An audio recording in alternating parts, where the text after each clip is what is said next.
Naaftaatee talafee dugdaa koo utubaa jireenya koo fiirtu Gidduu galtee hambistee du'a koo naa taasiste mucaa jiraatu Bowwaa gadi fagoo hammaata iddootti iji namaa hin argine Jaalalaan qabdee ol na kaafteetta akka namaa na biran darbine Bowwaa gadi fagoo hammaata iddootti iji hiriyaa hin argine Jaalalaan qabdee ol na baafteetta akka namaa na biran darbine Na biraan darbine ati Na biraan Gadjettee ol na kaafteetta miikonaarra Na biraan darbine ati Na biraan Gadjettee ol na kaafteetta miikaraarra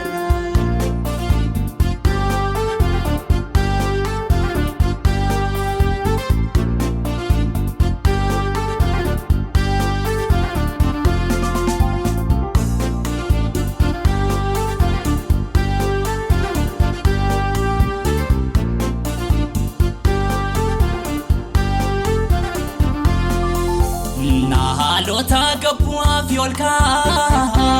baay'ee saatti na wajjin taate Qorsiteetta gurmu madaa isa helchamina ittammaate Caaba koo isa keessaaf duuba isa hayyuun fala wallaalee Elshadaayi koo Yesuus anaaf Situ jaalalaan naaf wallaalee Beekoo isa keessaaf duuba isa beekaan fala wallaalee Elshadaayi koo Yesuus anaaf Situ jaalalaan naaf wallaalee Wallana koo Wallana koo Yesuus jajannaan koo Wallana koo Yesuus jajannaan koo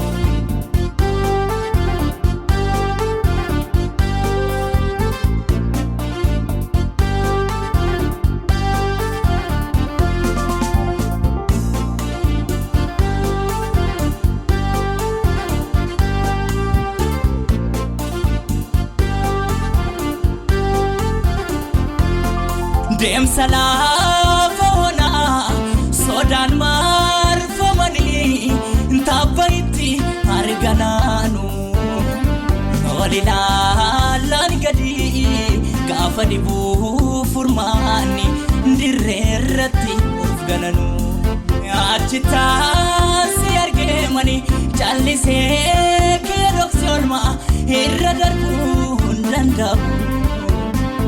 Gurri koo si jalaa callisee sagalee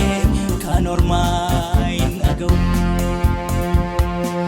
Gurri koo si jalaa callisee sagalee kan ormaa hin dhaga'u Jaalattee toofiit naan fa'attee naa bitteetu gatii dhiigaanii Ndaaf qadiigaanaaf xururfattee Fannifamtee faayifti anaanii Bu'aa yartuu sharraaf gungumee Naan taaneet jedhee sinarraabsu Gaadhaa innaat naaf olte olmaa Golgoota irratti dhiiga roobsun Naaftaatee talafee dugdaa koo utubaa jireenya koo fiirtu Gidduu galtee hambistee du'a koo naa taasiste mucaa jiraatu Bowwaa gadi fagoo hammaata iddootti iji namaa hin argine Jaalalaan qabdee ol na kaafteetta akka namaa na biran darbine Waa gadi fagoo hammaata iddootti jihiriyaa hin argine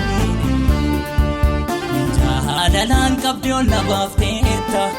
akka nama narraan darbine na biraan darbine ati na biraan gadjettee ol na kaafteetta mi konaarraa na biraan darbine ati